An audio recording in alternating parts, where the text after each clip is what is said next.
ஹே WhatsApp guys, உலக தமிழ் சொந்தங்களுக்கு இலங்கை தமிழனின் வணக்கம். கோபம் என்ற தலைப்பை பற்றி நாங்கள் இன்று பார்க்க போறோம். நண்பா, ஒரு மனிதனுக்கு அதிகமாக கோபம் வருகிறது. அந்த கோபம் வரும் நேரத்தில் அந்த மனிதன் எப்படி நடந்து கொள்கிறான், அந்த கோபத்தால் அந்த மனிதனுக்கு ஏற்படும் விளைவுகள் என்ன, இந்த கோபம் எங்கிருந்து வருகிறது, எதற்காக வருகிறது, நாம் உண்மையாகவே கோபப்பட வேண்டுமா? கோபம் என்ற ஒரு சொல் நம் உடலில், நமது உயிரில் இருக்க வேண்டுமா என்று நீங்கள் கேட்டால் நிச்சயமாக எனது பதில் கோபம் என்பது கண்டிப்பாக ஒரு மனிதனுக்கு இருக்க வேண்டிய ஒரு விஷயங்க.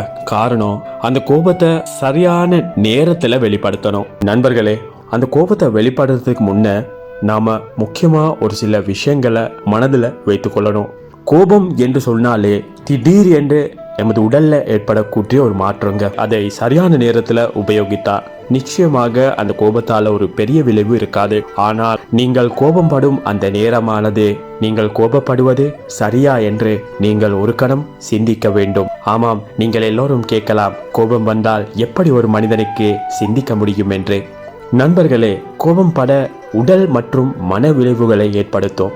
கோபத்திலிருந்து வெளிப்படுற அந்த வெளிப்பாடு முகப்பாவங்கள், உடல் மொழி, மேலும் உடலியல் பாதிப்புகள், பல மாற்றங்களை, சில நேரங்களில் பொது ஆக்கிரமிப்பு செயல்களை கூட அது ஏற்படுத்த கூடுங்க. உண்மையாகவே ஒரு கோபம் வரக்கூடிய அந்த மனிதர், அவர்களுக்கு என்ன நேர்ந்தது, அந்த இடத்தில் அவர் என்ன பேசுகிறார், அந்த கோபத்தை அவர் எப்படி வெளிக்காட்டுகிறார் என்பதன் அதன் மூலமாக ஏற்படும் அந்த விளைவுகளை அவர் விழிப்புணர்வாக விளங்கி கொண்டால் நிச்சயமாக அந்த கோபம் ஒரு சாதாரணமான கோபமாக மாறும். மனிதனாக பிறந்த ஒவ்வொரு மனிதனுக்கும் நிச்சயமாக கோபம் வருங்க. கோபம் வராத யாருமே இந்த உலகத்துல இருக்க முடியாது. கோபம் வரும் நேரம் யோசித்து பார்த்து பேசக்கூட அந்த மனப்பான்பு அந்த நேரத்துல இருக்காதுங்க. இந்த கோபம்னு சொல்றது சுய கண்காணிப்பு திறன் மற்றும் புறநிலை கண்காணிப்பு ஆகியவற்றை இழப்பதை ஏற்படுத்துகிற ஒரு விடயமாக இருந்து கொண்டிருக்குங்க. கோபமடைந்த ஒருவரை தவறாக புரிந்து கொள்ள முடியும் என்று உளவியலர்கள் அறிவிக்கின்றார்கள். மேலும் நவீன உளவியலாளர்கள் கூறுவதாவது, ஒரு கோபப்படுற ஒரு சாதாரண மனிதன் இயற்கையான மற்றும் முதிர்ந்த உணர்ச்சியாக எல்லா மனிதர்களுக்கும் சில நேரங்கள்ல அவர்கள் நடந்து கொள்கிறார்கள் என்று கூறுகிறார்கள். மேலும் செயல்பாட்டு மதிப்பை கொண்டுள்ளனர்.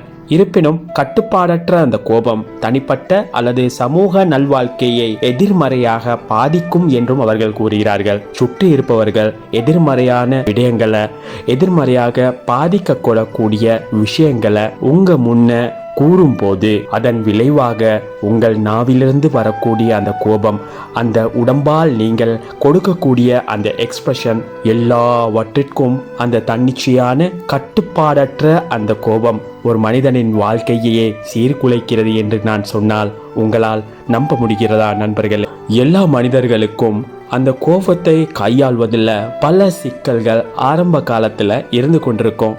ஆனால் நீங்கள் ஒரு சில விடயங்களை உங்கள் வாழ்க்கையில் நீங்கள் கடைபிடிப்பீர்களானால் அந்த கோபம் நியாயமான ஒரு கோபமாக, அது அழகான ஒரு கோபமாக காலப்போக்கில் மாறக்கூடும்.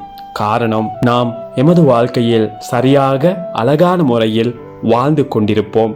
ஆனால் நமது குடும்பத்தார்கள், நண்பர்கள், உறவுகள் எல்லோரும் தவறான முறையில் வாழக்கூடும். இல்லாவிட்டால் தவறான பேச்சுகள், தவறான நடவடிக்கைகள், தவறான செயல்களை செய்யக்கூடும். அதனை பார்க்கும் பொழுது ஏற்படக்கூடிய, உடம்பில் ஏற்படக்கூடிய ஒரு மாற்றமே கோபத்தின் ஒரு மாற்றமாகும்.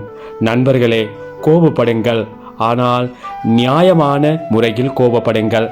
அந்த கோபமே உங்களது வாழ்க்கையை உச்ச கட்டத்திற்கு கொண்டு செல்லலாம். சில நேரம் அந்த கோபமே உங்கள் வாழ்க்கையை சீர்குலைத்து விடலாம். கோபம் என்பது தவறு இல்லை, ஆனால் அது எங்கு, எப்பொழுது, எந்த நேரத்தில் உபயோகிக்கப்பட வேண்டும் என்பதே முக்கியமானது ஒன்றுங்க. எமது வாழ்க்கையில நாம கோபப்படுவோம், அது தவறில்லை. ஆனா சிந்தித்து செயல்படுவோம். நண்பர்களே, நீங்க கோபப்படுவதற்கு முன்பு உங்கள் கோபத்தால் என்ன விளைவு ஏற்படும், நாம் 5 நிமிடம் மௌனமாக இருந்தால் அந்த கோபம் தணிந்து போய்விடுங்க.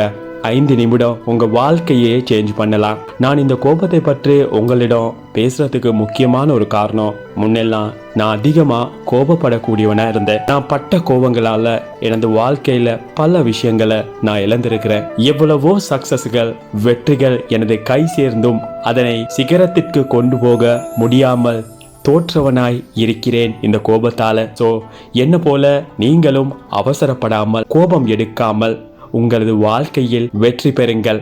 நண்பர்களே, சரியான நேரத்தில் நாம் கோபப்படுவோம், அந்த கோபத்தை சரியான முறையில் உபயோகிப்போம்.